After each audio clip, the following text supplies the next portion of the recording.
25 March 2026 உலகம் இன்னைக்கு என்ன பேசுது? நிறைய விஷயங்கள் பேசிட்டு இருக்கு. ஆனா அதோட ஆழம் நமக்கு புரியுதாங்கிறது தான் கேள்வி. உண்மைதான். உங்களுக்கு தெரியுமா, வானத்துல நாம பாக்குற சில நட்சத்திரங்கள் பல மில்லியன் வருஷங்களுக்கு முன்னாடியே இறந்திருக்கலாம். ஆமா, ஆனா அதோட ஒளியை நம்ம இன்னும் பார்த்துட்டு இருக்கோம். எக்ஸாக்ட்லி. சில உண்மைகள் இப்படிதான். காலம் கடந்தாலும் அது அணையாது. இன்னைக்கு உலகத்துல நடக்கிறதும் இதே கதைதான். முகம் வேற, ஆனா அதே மனிதன். வாங்க இன்னைக்கு அந்த முகத்தை பாப்போம். தமிழ் வாய்ஸ் ரீட்ஸ்க்கு உங்களை வரவேற்கிறோம். இன்னைக்கு நாம பண்ண போற அந்த ஆழமான அலசலோட நோக்கமே பலதரப்பட்ட செய்திகள்ல இருந்து உங்களுக்கான தெளிவை உருவாக்குறது தான். செய்தி வெறும் நிகழ்வல்ல, அது உங்களுக்கான கண்ணாடி. கண்டிப்பா. அந்த கண்ணாடிக்குள்ள இன்னைக்கு நாம பார்க்க போற பிம்பங்கள் கொஞ்சம் அதிர்ச்சியானவ. ஒரு செய்திய வெறும் தகவலா மட்டும் நாம கடந்து போக முடியாது. அதனாலதான் இதை 3 கண்கள் வழியா பார்க்கணும்னு சொல்றோம். ஆமா, அறிவியலோட கண் காரணத்தை தேடுது, தத்துவத்தோட கண் அதிகாரத்தையும் அர்த்தத்தையும் தேடுது. ரைட். 3ஆவதா ஆன்மீகத்தோட கண் மனித மனசுக்குள்ள மறைஞ்சிருக்கிற உண்மையை தேடுது. இன்னைக்கு உலகளாவிய போர் மேகங்கள்ல இருந்து உள்ளூர் அரசியல் வரைக்கும் இந்த 3 பரிமாணங்களும் எப்படி வேலை செய்யுதுன்னு பார்க்க போறோம். எனக்கு இந்த புவிசார் அரசியல், அதாவது ஜியோபாலிட்டிக்ஸ் செய்திகளை படிக்கும்போதே ஒரு குழப்பம் வரும். ஒரு பக்கம் பாத்தீங்கன்னா ஈரான் இஸ்ரேல் போர் இப்போ லெபனான் வரைக்கும் பரவி இருக்குன்னு சொல்றாங்க. ஆமா, நிலைமை ரொம்ப மோசமா போயிட்டு இருக்கு. இன்னொரு பக்கம் அமெரிக்காவோட ட்ரம்ப் நிர்வாகம் குண்டுகள் மூலம் பேச்சுவார்த்தை அப்படின்னு ஒன்னு நடத்துறாங்க. ஒரு நாட்டை பணிய வைக்க அவங்க மேலேயே குண்டுகளை வீசிட்டு அப்புறம் அமைதி பத்தி பேசுறது, இது எந்த விதமான தந்திரம்? இது நெருப்ப அணைக்க பெட்ரோல் ஊத்துற மாதிரி இல்லையா? இது முரண்பாடா தெரிஞ்சாலும் சர்வதேச அதிகார போட்டியில இது ஒரு கிளாசிக் அணுகுமுறை தான். இத கட்டாய ராஜதந்திரம், அதாவது கோர்சிவ் டிப்ளமசி அப்படின்னு சொல்லுவாங்க. ஓ, கட்டாயப்படுத்துறது. சரி, இங்க என்னதான் நடக்குது இப்போ? இத ஒரு பெரிய கோணத்துல பொருத்தி பார்த்தோம்னா, அமெரிக்கா இப்போ ஈரானோட எரிசக்தி மையங்கள் மேல தாக்குதல தற்காலிகமா நிறுத்தி வச்சிருக்காங்க. ஆனா அதே நேரத்துல அவங்களோட 82வது ஏர்போன் படைய முழு தயார் நிலையில வச்சிருக்காங்க. இந்த 82வது ஏர்போன் படை, இது எதனால் அவ்வளவு முக்கியம்? உலகத்துல எந்த மூலைக்கும் 18 மணி நேரத்துக்குள்ள போய் இறங்கி தாக்குதல் நடத்தும் திறன் கொண்ட அதிவிரைவு படை அது. இத ஒரு கத்தியா ஈரான் கழுத்துல வச்சுட்டு தான் பாகிஸ்தான் வழியா ஒரு 15 அம்ச போர் நிறுத்த திட்டத்தை ட்ரம்ப் அனுப்பியிருக்காரு. ஒரு நிமிஷம், அந்த 15 அம்ச திட்டம்ங்கிறது வெறும் போர் நிறுத்தம் சம்பந்தப்பட்டது மட்டும்தானா, இல்ல அதுல வேற ஏதாவது பொறி வச்சிருக்காங்களா? ஏன்னா ஈரான் அவ்வளோ சீக்கிரம் வளைஞ்சு கொடுக்கற நாடு இல்லையே. நீங்க சரியா கேட்டீங்க. அதுல தான் மிகப்பெரிய பொறி இருக்கு. ஹார்முஸ் நீரிணையை மீண்டும் திறக்கிறது, கப்பல் போக்குவரத்துக்கு பாதுகாப்பு அளிக்கிறது, இதெல்லாம் மேலோட்டமான கோரிக்கைகள். அப்போ உள்ளார்த்தம் என்ன? அதோட மைய கருத்து என்னன்னா, ஈரான் தன்னோட அணுசக்தி கனவுகளை முழுமையா கைவிடணும் அப்படிங்கறதான். இதை தத்துவ ரீதியா பார்த்தோம்னா இது ஒரு போர் நிறுத்த ஒப்பந்தமே கிடையாது. இது ஈரானோட இறையாண்மையை அமெரிக்கா கிட்ட அடகு வைக்க கோரும் ஒரு ஆவணம். அப்போ ஈரான் இதை ஏத்துக்க மாட்டாங்களே? ஈரானிய தூதரக வட்டாரங்கள் இது கடுமையா நிராகரிச்சாலும் உள்ளுக்குள்ள இந்த போர்ல இருந்து எப்படியாவது தப்பிச்சு வெளியேற ஒரு வழிய அவங்க தேடிட்டு தான் இருக்காங்க. இதே அதிகார பசி தான் உக்ரைன்லயும் நடக்குது இல்லையா? ரஷ்யா 400 ட்ரோன்களை ஏவி உக்ரைனோட வசந்த கால தாக்குதலை முடக்கிருக்குன்னு ஒரு செய்தி வந்ததே. ஆமா, அங்கேயும் அதே நிலைமை தான். தொழில்நுட்பமும் மனிதனோட அதிகார ஆசையும் சேரும்போது என்ன நடக்குங்கிறதுக்கு உக்ரைன் களமோ ஒரு சாட்சி. சரி, இப்போ இதுக்கும் நம்ம ஊரு சாமானிய மக்களுக்கும் என்ன தொடர்புன்னு கொஞ்சம் விளக்குவோம். கேட்பாளர்கள் நினைக்கலாம், ஈரான்ல குண்டு விழுந்தா எனக்கு என்ன, ரஷ்யா ட்ரோன் அனுப்புனா எனக்கு என்னன்னு. கண்டிப்பா அந்த கேள்வியில நியாயம் இருக்கு. ஆனா இங்கதான் விஷயத்தோட ஆழம் இருக்கு. உலக போருங்கிறது ஏதோ ஹாலிவுட் படத்துல வானத்துல நடக்கிற சண்டை கிடையாது. அது நேரா நம்ம பாக்கெட்ல இருக்க பணத்தை உறிஞ்சுற ஒரு சிஸ்டம். நான் சொல்ற லாஜிக் சரியா இருக்கான்னு பாருங்க. சொல்லுங்க, எப்படி கனெக்ட் பண்றீங்கன்னு பாப்போம். இப்போ மத்திய கிழக்குல போர் நடக்கும்போது உலகத்தோட முக்கிய கச்சா எண்ணெய் பாதையான ஹார்முஸ் நீரிணை மூடப்படலான்னு ஒரு பயம் வருது. என்ன வராதுங்கிற பீதியில டாலரோட மதிப்பு ஆட்டம் காணுது. சரி. அப்போ முதலீட்டாளர்கள் என்ன பண்ணுவாங்க? பங்குச்சந்தை ஆபத்து நினைச்சிட்டு பாதுகாப்பான தங்கத்தை நோக்கி ஓடுவாங்க. உலகமே தங்கத்தை வாங்கும்போது டிமாண்ட் ஏகுறும். எக்ஸாக்ட்லி. இதோட நேரடி விளைவிங்க தான் விஷயம் ரொம்ப சுவாரஸ்யமா மாறுது. இன்னைக்கு டாலருக்கு நிகரான இந்திய ரூபாயோட மதிப்பு 93 ரூபாய் 98 காசா அதல பாதாளத்துக்கு சரிஞ்சிருக்கு. ஆமா. இதனால இன்னைக்கு சென்னையில 22 கேரட் தங்கம் 1 கிராம் 13,600 ரூபாய்க்கு உயர்ந்திருக்கு. வெள்ளி கிலோ 2,60,60,000 ரூபாய். ஈரானில் நடக்கிற அதிகாரம் சென்னையில ஒரு நடுத்தர குடும்பத்தோட கல்யாண பட்ஜெட்டை எப்படி தீர்மானிக்குது பாத்தீங்களா? இது மிக துல்லியமான பொருளாதார விளக்கம். உலகமயமோக்கல்ல இருக்கிற மிகப்பெரிய பலவீனமே இதுதான். ஒரு இடத்துல ஏற்படுற சின்ன விரிசல் ஒட்டுமொத்த சங்கிலியையும் அறுத்துரும். ஆமா, அது உண்மைதான். அதனாலதான் இந்தியா தன்னோட சப்ளை செயில பாதுகாக்கிறதுல இப்போ ரொம்ப அவசரம் காட்டுறாங்க. பிரதமர் மோடி அவங்க இந்த மேற்காசிய நெருக்கடியை சமாளிக்க 7 அதிகாரம் அளிக்கப்பட்ட குழுக்களை அமைச்சிருக்காரு. இந்த குழுக்கள் என்ன பண்ணும்? எரிசக்தி, உரம், அத்தியாவசிய பொருட்கள் இது எல்லாத்தோட விநியோகத்தையும் இவங்க கண்காணிப்பாங்க. ஆனா இங்க நாம கவனிக்க வேண்டிய கசப்பான உண்மை ஒன்னு இருக்கு. இந்தியாவிற்கு வர 90% வர்த்தக கப்பல்கள் வெளிநாட்டு நிறுவனங்களை சார்ந்துதான் இருக்கு. அட கடவுளே! இது எப்படி இருக்குன்னா, நாம வாழ்ற வீட்டோட சமையலறை பக்கத்தூர்ல இருக்கிற மாதிரி இருக்கு. பசிச்சா நாம அவங்க கதவை போய் தட்டணும். இவ்ளோ பெரிய நாடு கப்பல் போக்குவரத்துக்கு மத்தவங்கள நம்பி இருக்கிறது மிகப்பெரிய ஆபத்து இல்லையா? மிகப்பெரிய ஆபத்து தான்.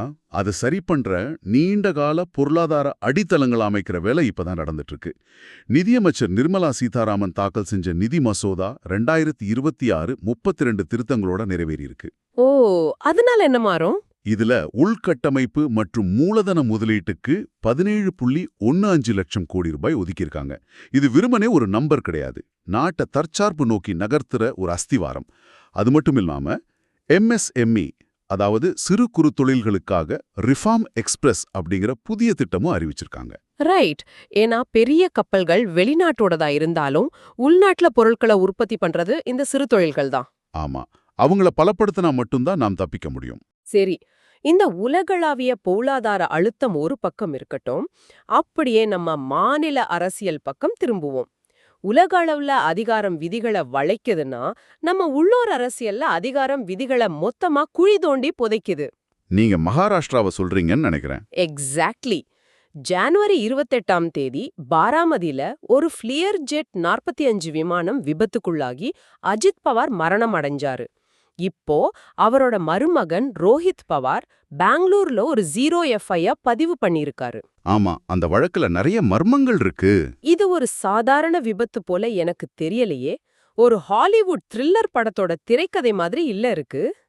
ஒரு விமானம் எப்படி இத்தனை விதிமீறல்களோட வானத்துல பறக்க அனுமதிக்கப்பட்டுச்சு? அதுதான் அதிகாரத்தோட இருண்ட பக்கம்.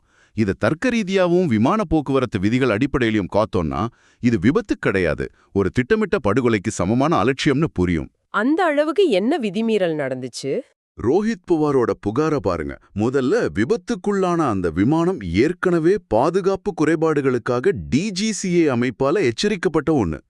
ரெண்டாவது ரொம்ப முக்கியமானது, ஒரு விமானத்தோட இன்ஜின் 5000 மணி நேரம் பறந்த பிறகு கட்டாயம் கழற்றி பரிசோதிக்கணும் இல்ல மாத்தணும். சரி. ஆனா இந்த VIP விமானத்தோட இன்ஜின் 8000 மணி நேரத்துக்கும் மேலாக மாத்தாமலேயே இயக்கப்பட்டிருக்கு. கொஞ்சம் பொறுங்க. ஒரு பைக்குக்கு ஆயில் மாத்துறதையே நாம ஒரு மாசம் தள்ளி போட யோசிப்போம். 30,000 அடி உயரத்துல பறக்கிற இயந்திரத்துல 3000 மணி நேரம் ஓவர்டியூ ஆகுற வரைக்கும் அதை எப்படி யாருமே கண்டுக்காம விட்டாங்க? லாக் புக் எல்லாம் செக் பண்ணவே மாட்டாங்களா? சாதாரண பயணிகள் விமானமா இருந்தா கண்டிப்பா செக் பண்ணுவாங்க. ஆனா VIPகள் பயன்படுத்துற சார்ட்டர்ட் விமானத்துல அதிகார பலம் எல்லாத்தையும் மறைச்சிரும். DGCA அதிகாரிகள் ஆய்வு பண்ண வரும்போதெல்லாம் அரசியல் எழுத்தங்கள் மூலமா அது தட்டி கழிக்கப்பட்டிருக்கு. அப்பாப்பா, கேட்கவே பயமா இருக்கே. அது மட்டுமா, அந்த விமானத்தை ஓட்டிய பைலட்ஸ பாருங்க. கடைசி நேரத்துல அனுபவம் வாய்ந்த பைலட்ஸ மாத்திட்டு குடிப்பழக்கத்துக்காக ஏற்கனவே சஸ்பெண்ட் செய்யப்பட்ட சுமித் கபூர் அப்படிங்கிற விமானிய பணியமர்த்திருக்காங்க. ஆட பாமே. ரொம்ப மோசமான வானிலையில ஆபத்தான டேபிள் டாப் ரன்வேல தரையிறங்க அனுமதி கொடுத்திருக்காங்க. டேபிள் டாப் ரன்வேனா என்னன்னு உங்களுக்கு தெரியும் இல்லையா? ஆமா, மலையோட உச்சியில இருக்கிற ஓடுதலம். கொஞ்சம் தவறினா கூட அதல பாதாளம்தான். மோசமான வானிலை, பழுதடைந்த இன்ஜின், விதியை மீறின பைலட், இதெல்லாம் சேர்ந்தா விபத்து நடக்காம என்ன செய்யும்? அதனாலதான் முதல்வர் ஃபட்னவிஸ் கூட இந்த விவகாரத்துல மத்திய உள்துறை அமைச்சகத்தோட வெளிப்படையான விசாரணையை கேட்டிருக்காரு. இது என்ன சொல்லுதுன்னா, சிஸ்டம்ங்கிறது சாமானியர்களுக்கு மட்டும்தான். அதிகாரத்துல இருக்கிறவங்க அந்த சிஸ்டத்தையே பைபாஸ் பண்றாங்க. ஆனா இயற்கை விதிகளை யாராலையும் பைபாஸ் பண்ண முடியாதுங்கிறது தான் நிதர்சனம். மிக சரியான கவனிப்பு. அமைப்புகளை தங்களுக்கு சாதகமா வளைக்கிறது தான் அரசியலோட அடிப்படை இயல்பாகிடுச்சு. இதே உள்ளூர் அரசியலோட இன்னொரு முகத்தை நம்ம தமிழ்நாட்டோட தேர்தல் களத்துல பார்க்கலாம். ஏப்ரல் 23, 2026 தமிழக தேர்தல். ஆமா, இங்க விதிகள் மீறப்படல, ஆனா சித்தாந்தங்கள் எப்படி கூட்டணிகளா உருமாறுது அப்படிங்கிறது ஒரு சுவாரஸ்யமான கேம் தியரி. ஆமா, கட்சிகளோட வேட்பாளர் பட்டியலை பார்த்தாலே அது புரியுது. அரசியல்வாதிகள் தங்களோட வியூகங்களை அமைக்கிறதுல ரொம்ப பிஸியா இருக்காங்க. அதிமுகவோட முதற்கட்ட வேட்பாளர் பட்டியலை நான் பார்த்தேன்.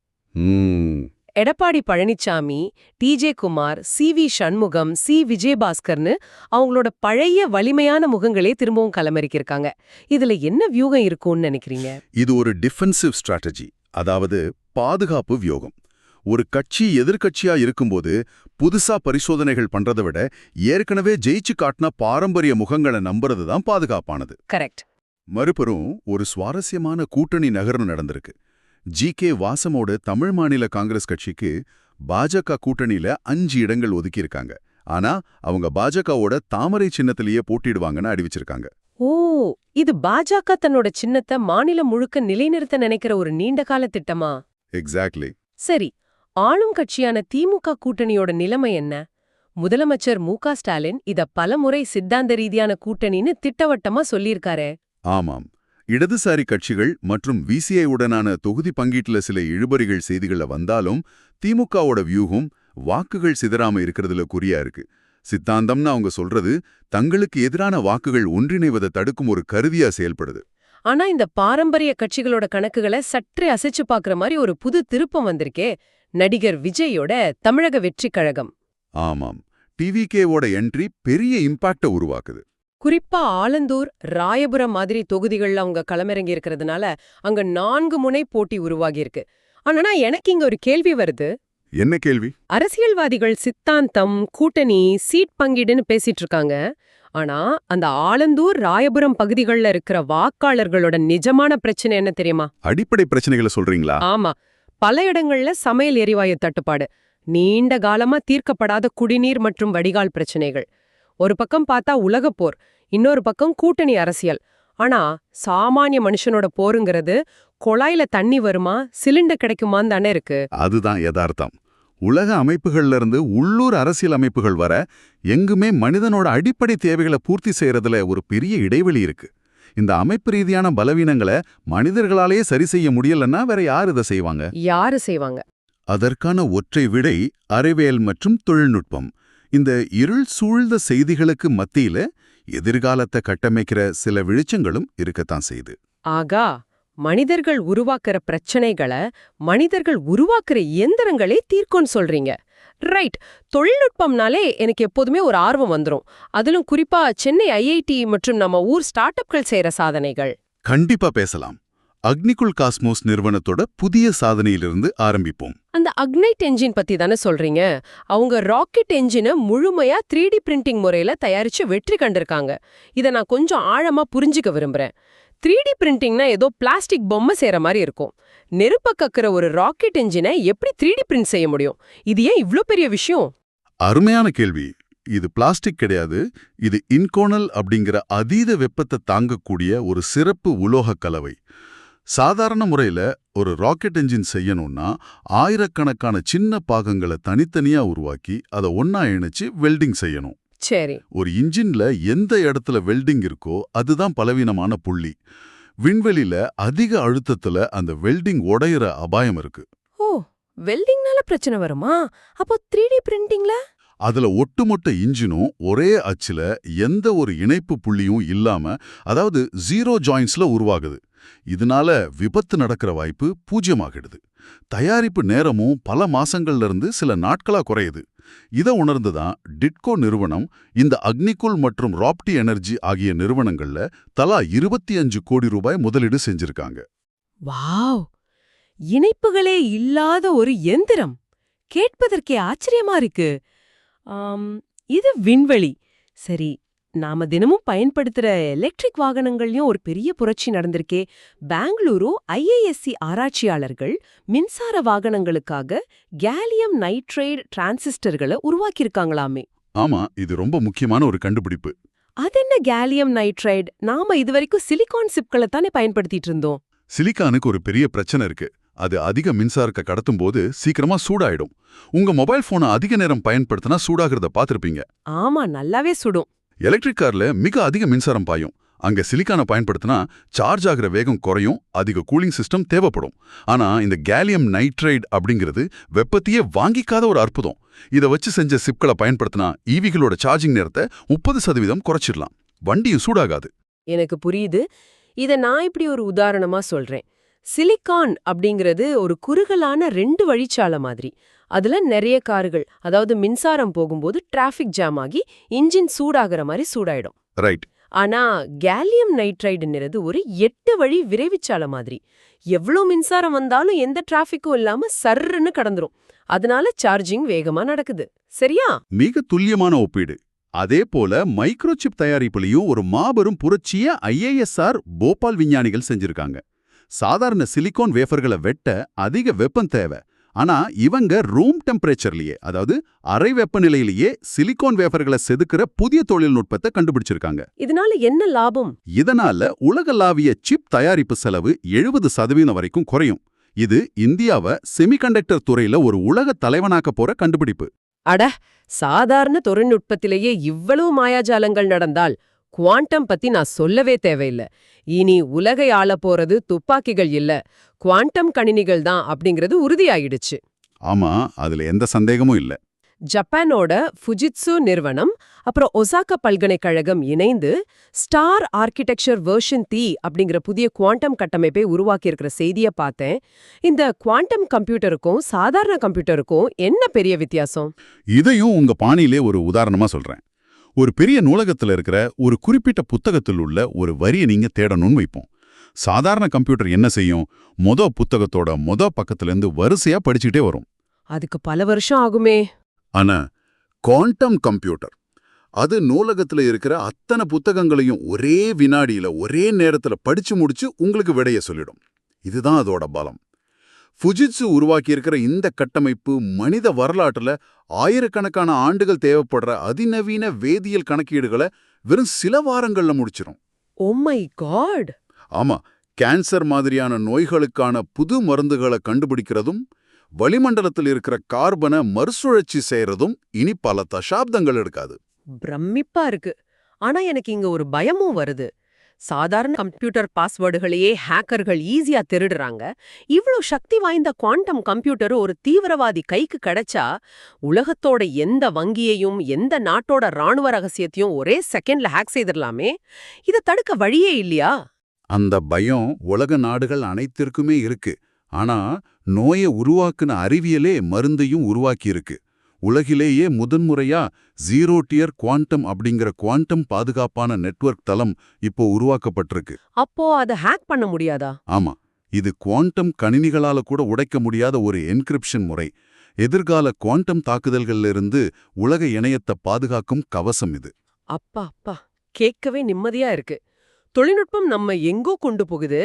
அதே போல ஆஸ்திரேலியாவோட மெல்பர்ன் பல்கலைக்கழகம் சூப்பர் அப்சார்ப்ஷன் மூலமா வினாடிகள்ல சார்ஜ் ஆகிற குவாண்டம் பேட்டரியை வெளியிட்டிருக்காங்கன்னு சொன்னாங்க. ஆமா, அது மட்டும் இல்லாம GPS இல்லாமலேயே இயங்குற குவாண்டம் நேவிகேஷன் கருவியும் உருவாக்கியிருக்காங்க. உக்ரைன் மாதிரி போர்க்களங்கள்ல எதிரிகள் GPS சிக்னலை ஜாம் செய்தாலும் இந்த ட்ரோன்ஸ் தங்களோட இலக்க துல்லியமா போய் சேரும். இந்த AI மற்றும் குவாண்டம் பந்தயத்துல இந்தியர்களோட மூளையும் பெரும் பங்காற்றுதுன்னு சொல்லலாம். ஜியோஸ்டார் நிறுவனத்தோட கிரண்மணி உலக புகழ்பெற்ற ஓப்பன் AI நிறுவனத்தோட ஆசிய பசிபிக் பிரிவை வழிநடத்த சென்றிருக்காரு. இது சாதாரண விஷயம் அல்ல. ஆமா, அது இந்தியாவோட AI முதலீடுகளுக்கு கிடைச்ச மாபெரும் அங்கீகாரம். ஆனா இவ்ளோ பெருமைகளை பேசுற நாம தொழில்நுட்பத்தோட 2 பக்கத்தையும் பேசிதானே ஆகணும். இன்னைக்கு மெட்டா நிறுவனத்துக்கு சமூக ஊடகங்கள் மூலமா குழந்தைகளுக்கு பாதிப்பை ஏற்படுத்தினதுக்காக $375 மில்லியன் அபராதம் விதிச்சிருக்காங்களே. தொழில்நுட்பம் மனிதனை வளர்க்குதா இல்ல சிதைக்குதா அப்படிங்கிற கேள்வி இங்க வந்து நிக்குதே. இது ஒரு செய்தி மட்டுமல்ல, இது உங்களுக்கும் எனக்கும் உள்ள மனித மனத்தின் பிரதிபலிப்பு. ஒரு கத்தி காய்கறியையும் நறுக்கும், கழுத்தையும் அறுக்கும். நாம அறிவியல்ல உச்சத்தை தொடுறோம். ஆனா அதை எப்படி பயன்படுத்துறது அப்படிங்கிற தத்துவார்த்த மற்றும் ஆன்மீக முதிர்ச்சியை நாம இன்னும் அடையல. எந்த அளவுக்கு தொழில்நுட்பம் வளருதோ அந்த அளவுக்கு மனித மனத்தோட அறமும் வளரணும். அது நடக்காத வரை இது போன்ற அபராதங்களும் உளவியல் பாதிப்புகளும் தொடரத்தான் செய்யும். உண்மையான வார்த்தைகள். சரி, நாம இந்த ஆழமான அலசலோட இறுதி பகுதிக்கு வந்துட்டோம். இன்னைக்கு நாம மார்ச் 25ல நடந்த பல நிகழ்வுகளை ஒன்னா இணைச்சு பார்த்தோம். ஆமா, மத்திய கிழக்கோட போர் மேகங்கள் எப்படி நம்ம ஊரு தங்கம் விலைய உயர்த்துதுன்னு அந்த பொருளாதார வலைப்பின்னல்ல பார்த்தோம். மகாராஷ்டிராவோட விமான விபத்து, தமிழ்நாடோட தேர்தல் களம் மூலமா அதிகாரம் எப்படி விதிகளை தனக்கு சாதகமா வளைக்குதுன்னு உணர்ந்தோம். இறுதியா 3D பிரிண்டட் ராக்கெட் என்ஜின்கள்ல இருந்து ஜிபிஎஸ் இல்லாத குவாண்டம் ட்ரோன்கள் வர மனித குலத்தோட எல்லையை விரிவுபடுத்துற அறிவியலோட பாய்ச்சலையும் அலசினோம். ஆமா, இது அனைத்தையும் தோத்து பார்க்கும்போது என் மனசுல ஒரு கேள்வி எழுகிறது. ஒரு புறம் ஜிபிஎஸ் இல்லாமலேயே விண்ணில துல்லியமா பறக்கிற குவாண்டம் ட்ரோன்களை நாம உருவாக்குறோம். ஆனா மறுபுறம் நம்ம தெருக்கள்ல அடிப்படை குடிநீர் வசதியை கண்டுபிடிக்கவும் கழிவுநீர் அடைப்பு சரி செய்யவும் நாம இன்னும் போராடிட்டு இருக்கோம். உண்மைதான். நம்ம தொழில்நுட்பம் வளர்ற வேகத்துக்கு நமது அரசியல் மற்றும் சமூக அமைப்புகள் வளரலையோ? இந்த இடைவெளியை நாம எப்படி நிரப்ப போறோம்? இத ஒவ்வொரு கேட்பாளரும் சற்று ஆழமா சிந்திச்சு பார்க்கணும். ரொம்பவே கூர்மையான சிந்தனை அது. இதுதான் இன்றைய உலகம். நாம செய்திகளை கேக்குறோம், ஆனா அவை நம்மை பற்றியே பேசுது. மனித மனத்தோட பேராசை, அதிகார பசி, பயம், அப்புறம் மகத்தான அறிவாற்றல், இது எல்லாத்தையும் இந்த நிகழ்வுகள் பிரதிபலிக்குது. கண்டிப்பா. தினமும் இரவு 8 மணிக்கு தமிழ் வாய்ஸ் ரீட்ஸில் சந்திப்போம். உலகை புரிந்து கொள்வோம் உள்ளிருந்து. இவ்வளவு நேரம் எங்களோடு பயணித்து இந்த உரையாடலை கேட்டதற்கு மனப்பூர்வமான நன்றி. இந்த சேனல் எந்த விதமான மானிட்டைசேஷன் மற்றும் கமர்ஷியல் நோக்கம் இல்லாம இயங்குது. எங்களோட இந்த முயற்சி, இந்த ஆழமான தேடல் உங்களுக்கு பயனுள்ளதா இருந்தா டிஸ்கிரிப்ஷன்ல உள்ள UPI ஐடி மூலம் உங்களால முடிஞ்சளவு ஆதரவு கொடுக்கலாம். உங்களோட சிறிய ஆதரவும் எங்களோட இந்த அறிவு பயணத்தை தொய்வின்றி தொடர வைக்கும். மறக்காம சப்ஸ்கிரைப் பண்ணுங்க. இந்த தகவல்கள் பயனுள்ளதா இருந்தா உங்க நண்பர்களுக்கும் பகிருங்க. லைக் பண்ணி இந்த தலைப்புகள் குறித்து நீங்க என்ன நினைக்கிறீங்கன்னு கமெண்ட்ல உங்க எண்ணங்களை சொல்லுங்க. நன்றி. மீண்டும் ஒரு ஆழமான தேடலோடு சந்திப்போம்.